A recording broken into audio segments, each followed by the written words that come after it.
Good evening. Good evening, everybody. I'm Tom Beer. I'm the editor-in-chief of Kirkus Reviews, and I'm delighted to welcome you all to the 2025 Kirkus Prize. We're glad you could join us for the festivities this evening. Please find a comfortable spot to watch. Please silence your cell phones. The ceremony is beginning. This is our third year hosting the ceremony here in New York City, and already the Kirkus Prize feels like a fixture of the fall, a kind of kickoff to literary awards season. We're delighted that so many of you, editors, agents, publicists, authors, and friends, plus those watching the live stream at home, could join us tonight. Thanks to everyone for being part of this special night when we celebrate outstanding literary achievement. This is the 12th occasion on which we've gathered to present these unique literary awards, established in 2014. Tonight we're here to recognize 18 outstanding works of fiction, nonfiction, and young readers' literature that were published in the past 12 months. Those titles were selected from the approximately 1,170 books that received starred Kirkus Reviews. In total, our reviewers read and evaluated more than 10,000 books over the course of that 12-month period. Yeah. Think about the significance of that for a moment in this era of diminished literary criticism and dwindling book review sections. The reviewers are the backbone of what we do at Kirkus. Thank you.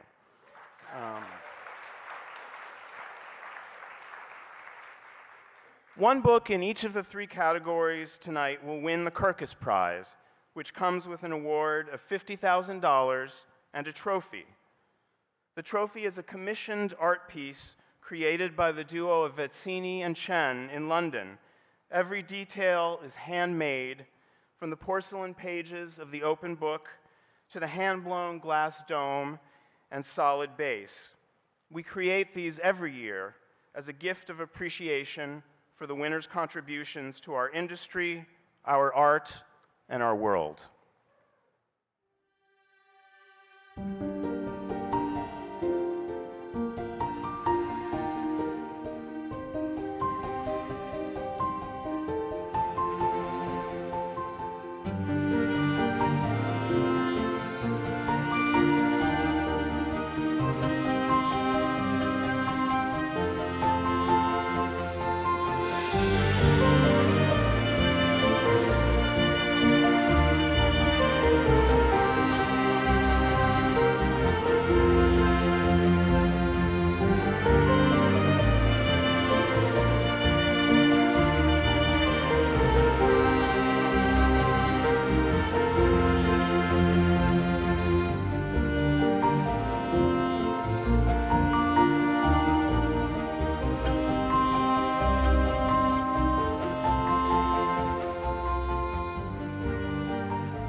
Congratulations to all of this year's finalists. Your books educated, entertained, moved, and inspired us. Three very special books will win the Kirkus Prizes tonight. The stellar group of finalists was selected by a panel of 2 jurors in each category, working in collaboration with the editors of Kirkus Reviews. Together, we all read widely and deeply, discussing and, yes, sometimes arguing collegially to produce the short list of books that we strongly believe represents the very best of literature being published today. Each is a book that you could share widely with many kinds of readers, and we know that they will stand the test of time. We'll begin the awards presentation this evening with the prize in Young Readers Literature.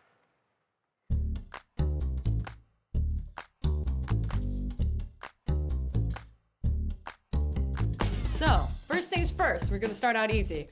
What inspired your Kirkus Prize nominated book? It's not like it was a bolt of inspiration. It took like 7 or 8 years to write this book off and on. I wanted to share South Estonian localness. Storm was coming in. I walked down to the coast, even though I knew that probably wasn't a very good idea. Then I wanted to write a story about two children doing the same thing. The psychology behind body image, I thought the best way to retell it is through a kid's perspective. I wanted to write a modern story about a young Sami girl. To translate a work from a culture that I know strongly is not my own. It's part of the point of the book that it's speaking from somewhere that I'm not. So Terry Gross was being interviewed by a colleague, and she expressed a strong opinion about how long books should be. Candace, what is the optimal number of pages for a book? If you're writing for teenagers, it requires momentum, and so you can't tell them everything that you learned. You're not writing for adults, so you can't have 500 pages. I made my hay in picture books, so between 32 and 40. I'm a poet as well. I would say about 30 would be my ideal, but 80 is maximum.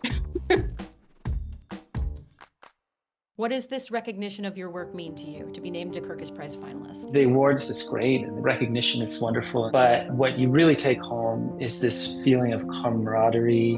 When I got the news, I was headed to Cleveland, Mississippi, so I was driving through the Delta, and that is a setting of Incredibly Human, Henson Blaze, my 22nd book. We sat together in my old wooden country house, 2 ladies and 7 teenage kids, and we ate and tried to imagine how impossible it is to get nominated such kind of prize. This is so important prize, so I think every finalist has won already. All humankind loves stories, but even the best stories, they will not be discovered if my work is not done properly. Anytime a translator reaches some kind of recognition in a wider audience, that's something that kind of sticks there. Well, I'm going to have to echo Adam. Having an award where the translator is noticed is really gratifying. I'm just so grateful that an indigenous story from Sweden can get this recognition. It's like, my book is about bellies and cellulites. Like, it seems like a weird fit, but I really am honored. I had People's Temple, Jonestown survivors. I convinced them that I would be a safe person for them to tell their stories too. And this recognition said to me, yes, at some level, I actually got their stories right.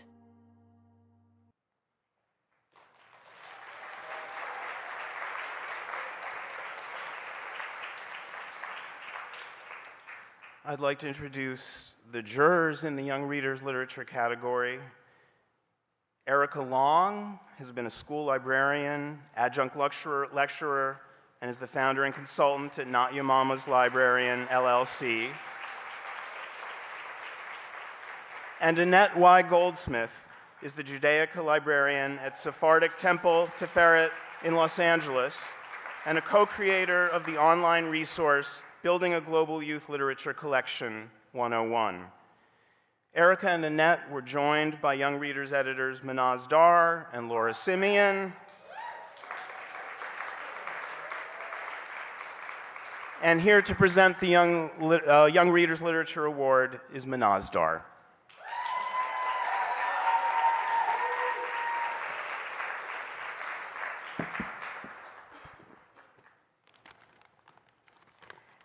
Thank you. The finalists for the 2025 Kirkus Prize for Young Readers Literature are Island Storm by Brian Floca, illustrated by Sydney Smith, published by Neil Porter, Holiday House. Two children set out for a walk through the rain, only to find themselves in over their heads as the brewing storm turns wild. Mesmerizing verse seamlessly pairs with arresting, impressionistic artwork for a thrillingly immersive tale that evokes the youthful spirit of adventure and the power of the sibling bond. Every Belly by Tao Lam, published by Groundwood. A youngster's frank and unintentionally hilarious narration of a visit to a swimming pool offers a radically inclusive child's eye vision of community and belonging. The bellies on display belong to people of all shapes, sizes, colors, abilities, and genders. This joyful celebration of humanity springs to life through masterful, vibrant collages and text that's both poignant and witty. The Incredibly Human Henson Blaze by Derek Barnes, published by Viking Penguin. 13-year-old Henson's extraordinary football prowess makes him a local hero. His loyalty to a friend, the victim of police brutality, renders him a pariah. This striking work, deeply rooted in the Mississippi soil and interwoven with Barnes's invented tall tales, offers incisive commentary on America's fixation with celebrating Black bodies and silencing Black voices. John the Skeleton by Trinu Lan, illustrated by Maria Lisa Platt, translated by Adam Cullen, published by Yonder Restless Books. After a lifetime helping students learn anatomy, a skeleton retires and moves in with an elderly couple. This whimsical, it's funny, to laugh. This whimsical, sweetly surreal, and deeply empathetic import from Estonia features a truly unforgettable protagonist, as it offers profoundly wise, yet age-appropriate meditations on mortality and celebrates the beauty of found family. Butterfly Heart by Moa Baca Ostot, translated by Agnes Brumje, published by Encarrido, Levin Carrido. A Swedish and Sami teen wrestles with identity and authenticity in this story that's grounded in an intimate journey of cultural exploration and universally recognizable themes of adolescence.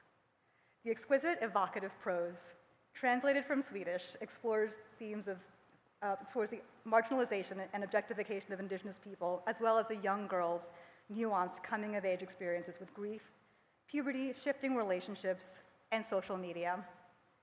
Death in the Jungle, Murder, Betrayal, and the Lost Dream of Jonestown by Candace Fleming, published by Anne Schwartz, Random House.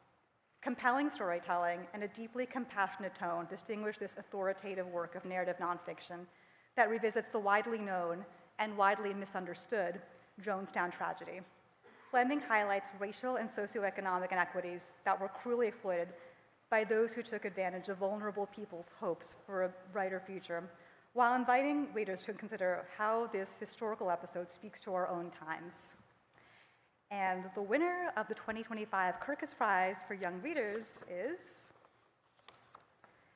Every Valley by Tao Lam.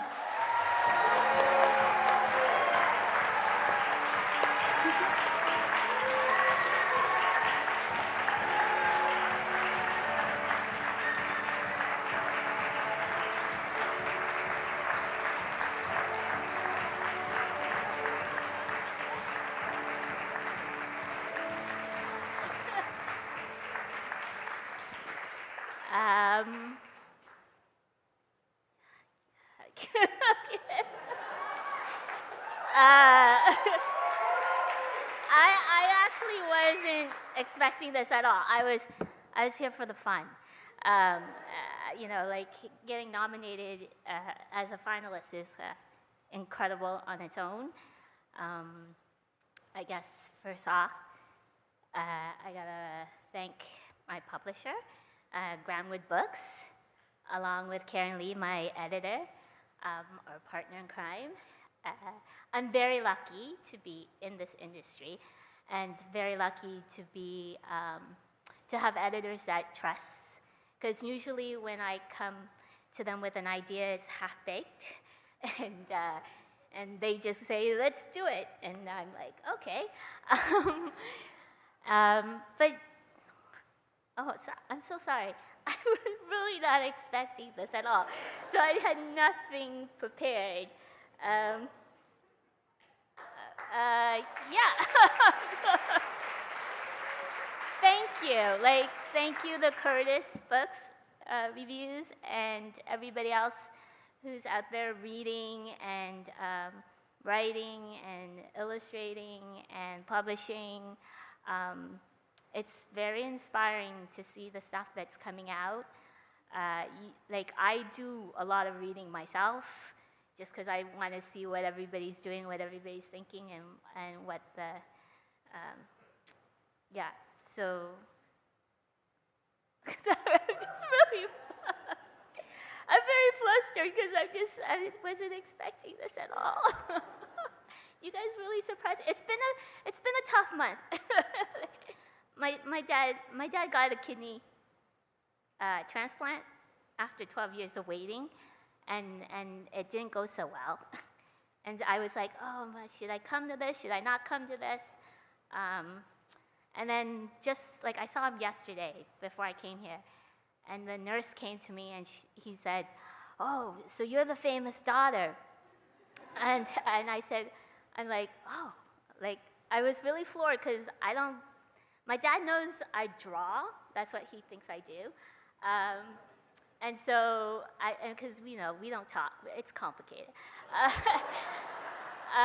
But like, so this nurse, he kept going. He's like, "Oh yeah, your dad's saying that you're famous," and I'm like, "Really?" And he said, "Well, your dad says you're famous for drawing." I'm like, "Yeah, I'll accept that." Like, but I think I can tell him I made him proud. Yeah. Thank you. I give this back.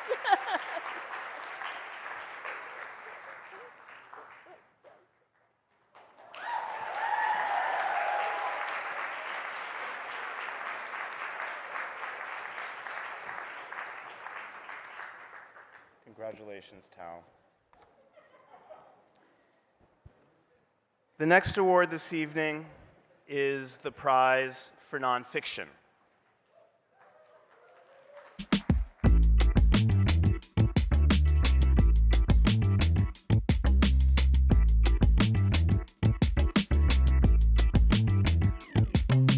Who are you most looking forward to seeing at the party? Imani Perry. We went to the same college, but we didn't really meet. I look forward to having a cocktail with her. I'm kind of looking forward to seeing my fellow finalists who I'm sort of buddies with, that Arundhati Roy, Nicholas Boggs, and Greg Grandin. Well, the other authors, it's really an honor to be included in such a grouping of books. Imani Perry and Arundhati Roy. I'm a social cripple, so when you said cocktail party, I was like, oh my God. I sympathize. She probably won't remember this, but I actually interviewed you, Arundhati Roy, many years ago when I was a young journalist on a British magazine called The New Statesman. So if you are there, I would be very excited to resume that conversation, which was fascinating. I would really like to meet the other finalists and talk with them and to feel kind of humbled. Scott, longtime New Yorker, still in the tri-state area. That's right. I've been in the New York area for, I guess, about 35 years. What's your favorite thing to do in New York? To sail in New York Harbor, and especially at sunset. You see this massive city in front of you, but there's no sound. To watch it at sunset is just a spectacular moment. Well, I grew up in New York, and I'm the typical New Yorker, and I love riding the subways and going to Coney Island with my daughter. New York is one of the most satisfying cities to walk. Every street feels like its own novel kind of thing. Every block feels like it just contains this cast. My favorite thing is to hope that the immigration queue won't be too long. Yeah. But each time I come here, I love the anarchy of it. I like the fancy pharmacies in New York City. I like little creams. Usually, though, the main thing is seeing friends.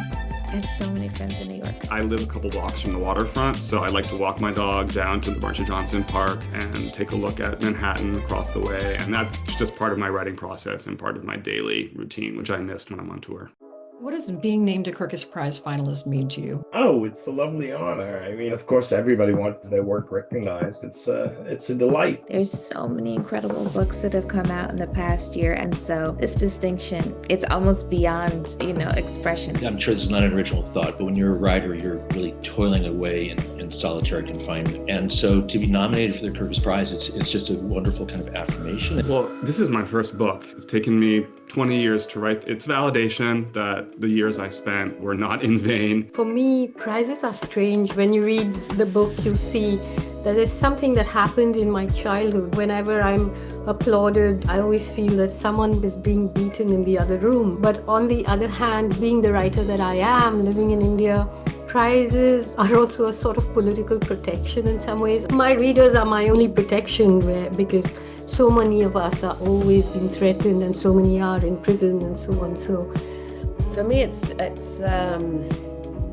my first book, and so to be in sort of present company is slightly overwhelming. That's an understatement, a very British understatement. The experience of writing a book for the first time was a bit like setting out in a little boat across an ocean, and you just don't know if you're going to make it. To feel like your book has in any way been sort of held aloft is an amazing thing.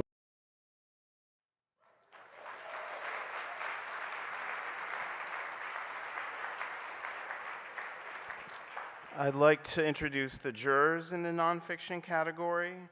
Calvin Crosby is an owner of the King's English Bookshop in Salt Lake City and the executive director of Brain Food Books. And Anita Felicelli is an author, critic, and the books editor of Alta Journal. Calvin and Anita were joined in their deliberations by nonfiction editor John McMurtry, and here's John to present the Nonfiction Award.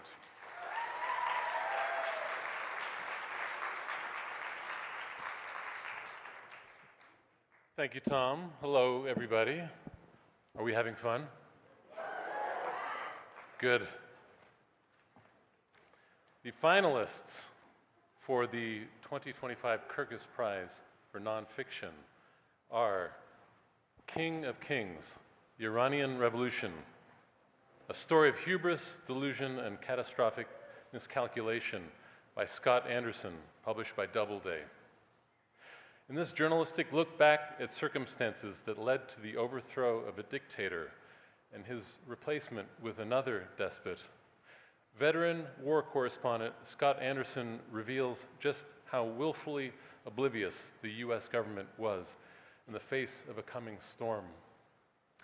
It's a masterful and propulsive account that chronicles a devastatingly transformative series of events whose after effects reverberate to this day.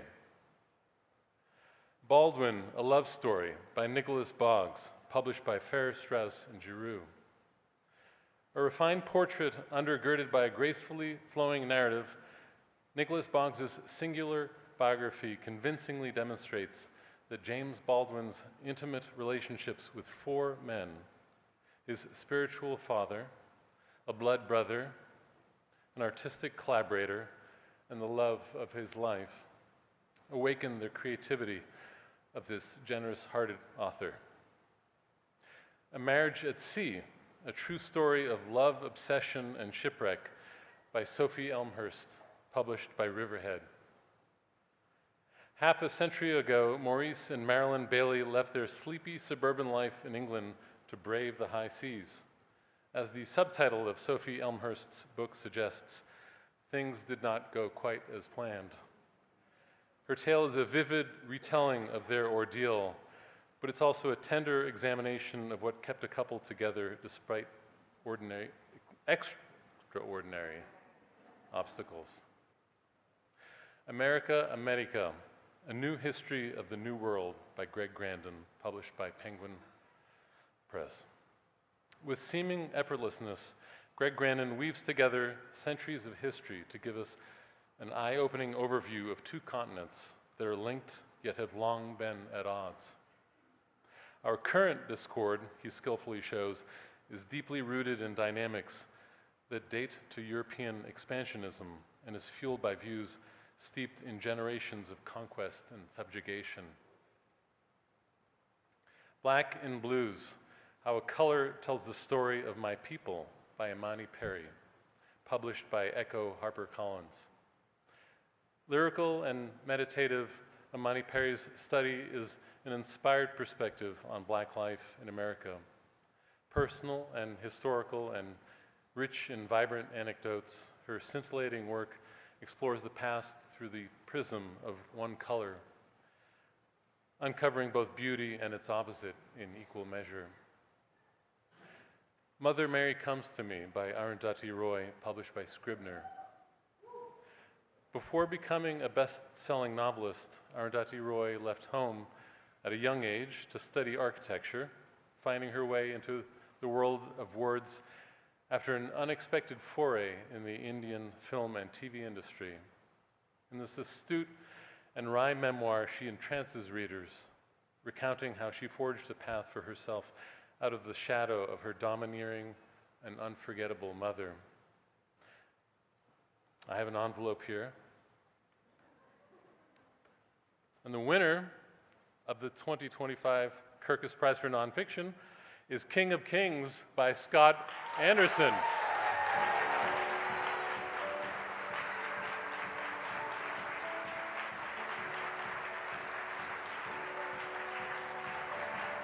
Sir, is it yours?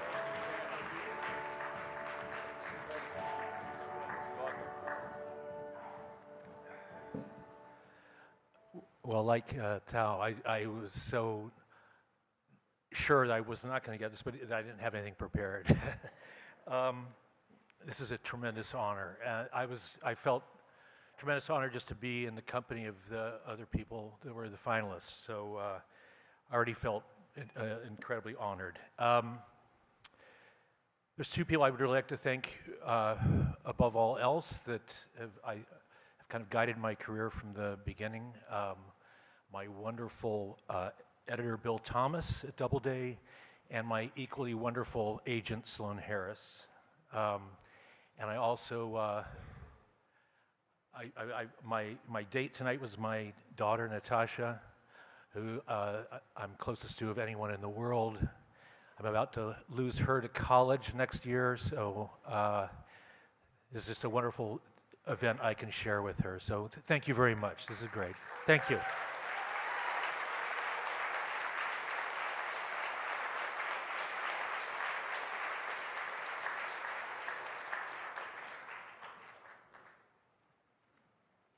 Congratulations, Scott. And now it's time for the final award of the evening, the Kirkus Prize in Fiction.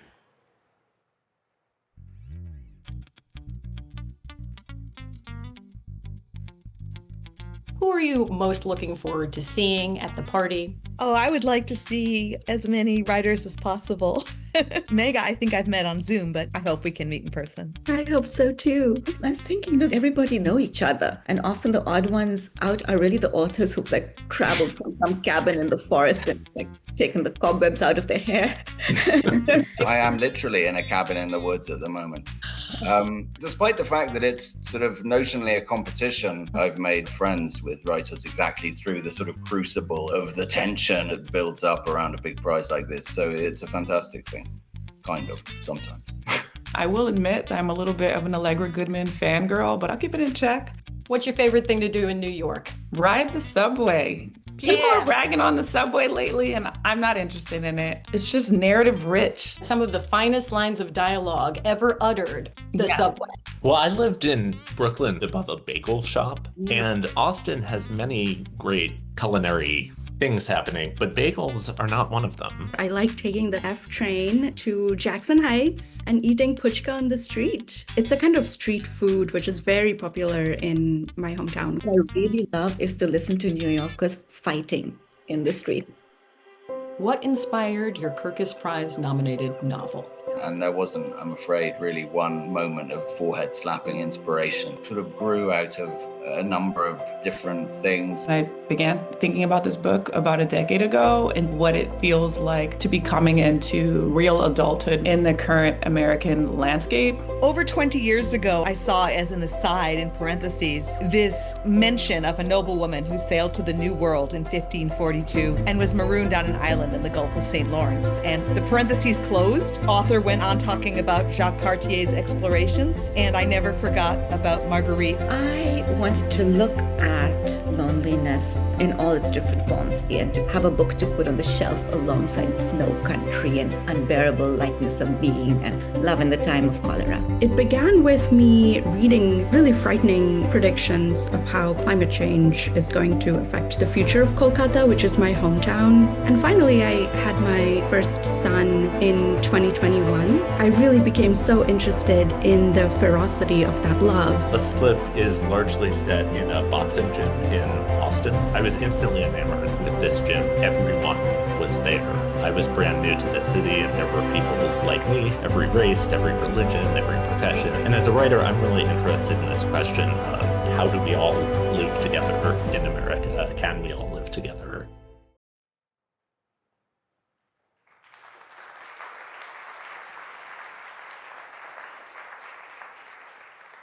I'd like to introduce the jurors for the Fiction Prize. Therese Purcell Nielsen is a critic and the former head of reference and adult fiction selector at the Huntington, New York Public Library. And Oscar Villalone is a critic and the editor of the literary journal Zizova.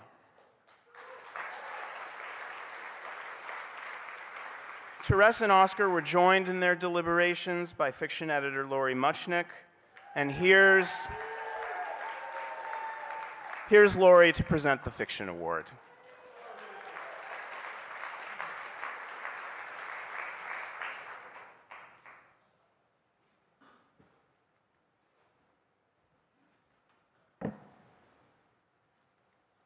Good evening.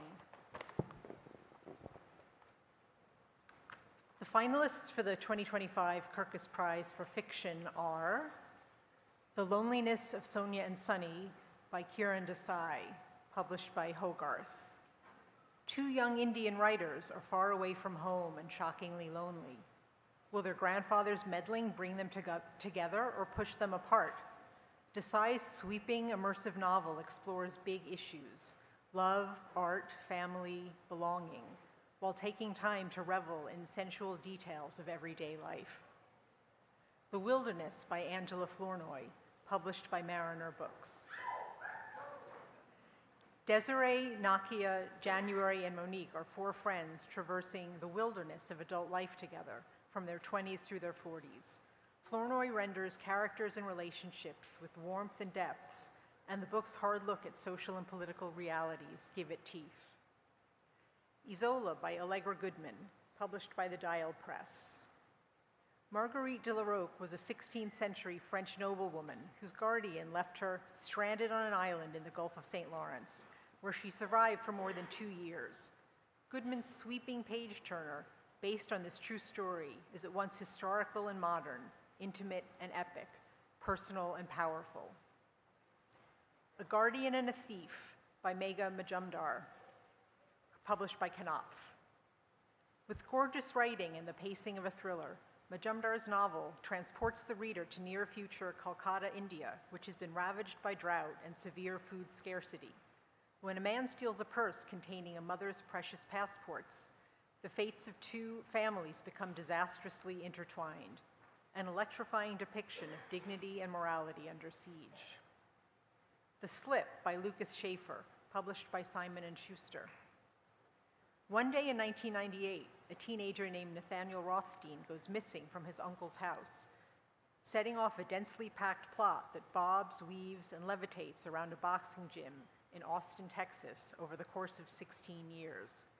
This debut novel fearlessly explores issues of race, class, sex, and gender through a wildly inventive group of characters and events. Flesh by David Saloy, published by Scribner. Saloy's novel tells the story of Istvan, a Hungarian teenager who's lured into a sexual relationship with the married woman across the hall, and then pinballs his way into a very different life over the course of decades. Humorous, poignant, and deft, it's a devastating exploration of a modern Western society marked by widespread alienation.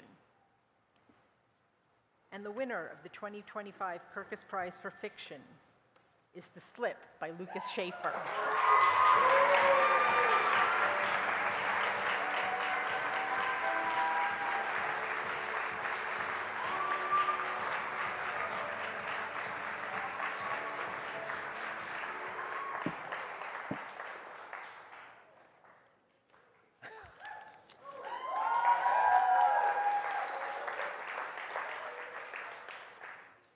I do love a plot twist. Thank you. I think in America, the question is always the same. Who counts? Who counts as a citizen? Who counts as an American? Who counts as a human? One of the things I love about fiction is that for a novel to work, we have to regard our characters with a seriousness and a generosity that all of us are not always afforded in real life. In fiction, everyone counts. And while the work of a novelist may be modest in influence, I do think it's important work, and I'm profoundly grateful to be included in the company of the other fiction finalists who are doing it so brilliantly. To be a debut novelist means to constantly try against the odds to be part of the literary conversation. I'm grateful to Kirkus whose early advocacy for the slip got it on people's radars, and to the judges for this tremendous honor. I started this book 12 years ago, and I knew I had something to say about our country and the funny and scary and powerful things that can happen when we begin to see ourselves in each other and find ourselves in each other. What I didn't know was how to write a novel. And I'm grateful to the writers and editors and teachers who helped me find my way. The Slip is a long book, and I always assumed when I sold it that my editor's task would be making it shorter. I was not yet aware of the existence of Tim O'Connell. Tim, yeah. Tim embraced the wildness of this story and helped me make the book not shorter, but ever more itself. Thanks to everyone at Simon & Schuster, Martha and Danielle, who are here. Thank you to my agent, Christopher Schelling, and to the many teachers and fellow writers who read many, many drafts of this book. Finally, this book wouldn't exist without my husband, Greg Marshall.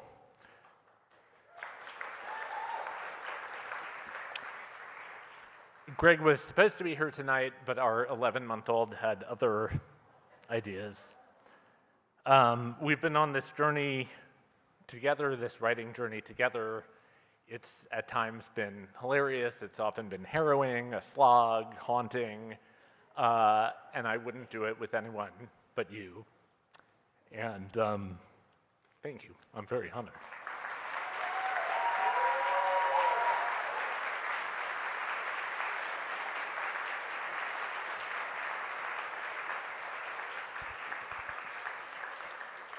Congratulations to all the winners and all the finalists for your outstanding contributions to contemporary literature.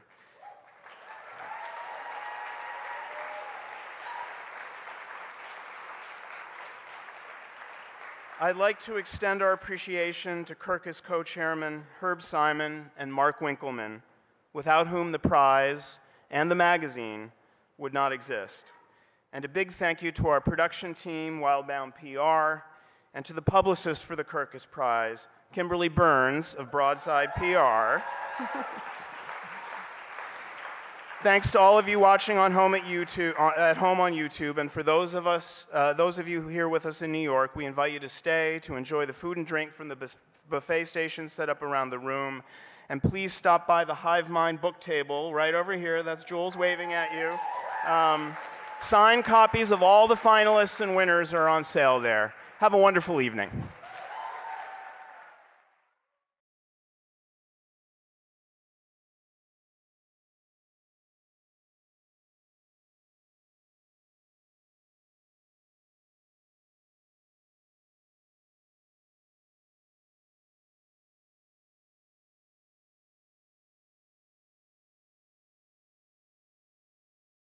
Thank you.